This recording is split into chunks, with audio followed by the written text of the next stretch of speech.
Hey, Cal here, and today I want to talk about buying properties that have been sitting vacant or buying notes where the property, the collateral, has been vacant for some time. I've had my fair share of experience with this, buying properties at the property tax foreclosure auctions in Texas, buying tax sale or tax deed properties. A lot of these properties, when you're buying at the auction, the reason that they're going up for tax sale is because the owners are deceased and no one's living in them anymore. Also buying notes where they're non-performing and they have not had a performing borrower for many years. A lot of these notes are now vacant, and the property owner slash borrower, for whatever reason, they can't afford to buy or to make their payments on the notes, so they just leave. And although there can be some amazing deals to be had by buying vacant properties or notes secured to vacant properties, there's also, as you can imagine, a lot of risk. And so one of the things I think is extremely important when you're doing your due diligence is to actually get eyes inside the property if it's been vacant for a long time. Especially if you're dealing with more northern locations where you get cold winters, you could have bursting pipes, you could have flooding inside.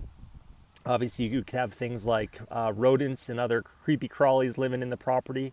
I've even heard of real estate investors that got into vacant properties that they bought and found bodies, both animals and humans. So you really don't know what you're getting when the property's vacant. And so I've had deals where we actually flew down. One of the most crazy things I've ever seen is we actually flew down to Topeka, Kansas, some friends of mine, some investor partners and I, to buy at the tax auction. And we had a list of properties we were checking out. We were driving to each one of them that was on our list. And the ones that were vacant, although this probably is illegal, but we were putting in our money and we didn't want to make any mistakes. We actually went into the ones that were vacant, broke into the ones that were vacant to make sure that we understood what we were bidding on so that we didn't get any disastrous deals where we would regret buying. And so there's a couple properties where we went in. One of them, we knew it was vacant. We did a little research ahead of time, knew it had been vacant for a long time. And so we felt that we absolutely had to see the inside.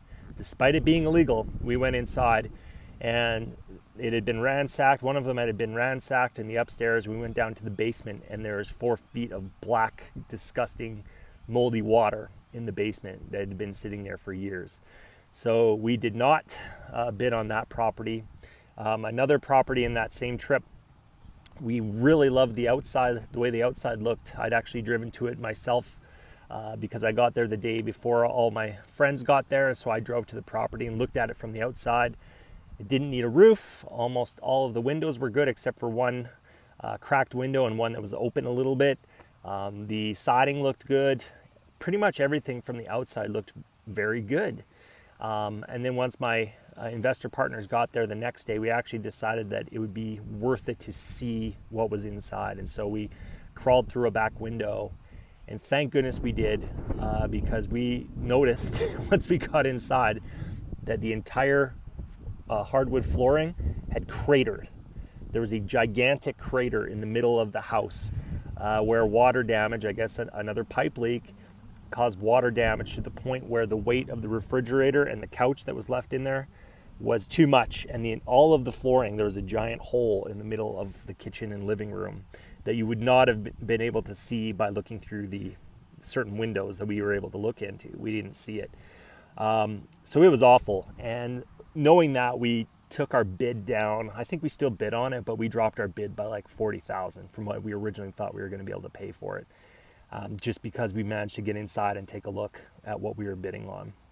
And the sad part is we went to the auction the next day and we were keeping track of that property, and a lady paid for it. This older woman, she paid for it, and she bid about what we were originally going to bid for it before we saw the inside. And we knew what she was getting into. And we were feeling pretty bad for her, but she was really excited at the time. You could see from across the auction hall that she was pretty excited that she won that property, but we knew what she had gotten herself into. And I don't know. I feel bad. I hope she came out of it all right, because it was a disaster. So anyways, there's a couple lessons that we learned. And that's one of the reasons why I actually don't buy at the tax sale auctions anymore, even though I've got lots of older videos from 10, 15 years ago about buying tax deeds. It's because when you're buying at the auction like that, it requires that much due diligence. And it's just hard to do, especially when you live in a different country like I do. So I abandoned that strategy. But if you are buying at the tax sales or buying notes of vacant properties or just buying vacant properties from wholesalers or wherever it is, make sure you get some kind of eyes inside that property.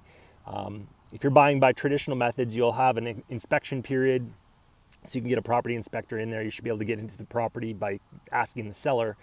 But when it's an auction, when it's buyer beware and you're buying the property as is, or you're buying a note and the property's vacant and you're buying the note associated with that property, you really got to get some kind of eyes inside there. And I don't know if I'm allowed to say it, but if it means taking a peek, getting inside it somehow, if it's vacant, I guess that's breaking the law. But if you're going to put in a couple $100,000 of your own money or someone else's money, it might be worth taking that risk.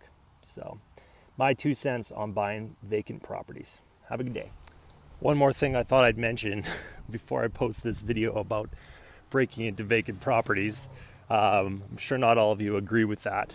One way you could mitigate that is possibly by knocking on the door of the neighbors and talking to the neighbors and seeing if they have been in the house or have an idea what it looks like inside. That's always useful. They probably have a ton of information for you just because they have to live by that house day in and day out. So that's a good resource if you don't feel comfortable in doing that. Also, if you're buying a note from a bank or if it's an REO property that is owned by a bank, they could have photos available from when they winterize the property. So that's another thing you can ask for. Looking through the windows is another way. That's probably the best ways, is just see if you can peer in. And also be careful when if you're on other people's property, a lot of risk involved in trespassing. So just be smart. It might be better just to avoid vacant properties if that's not your kind of thing. So just wanted to add that as a little extra caveat to my video.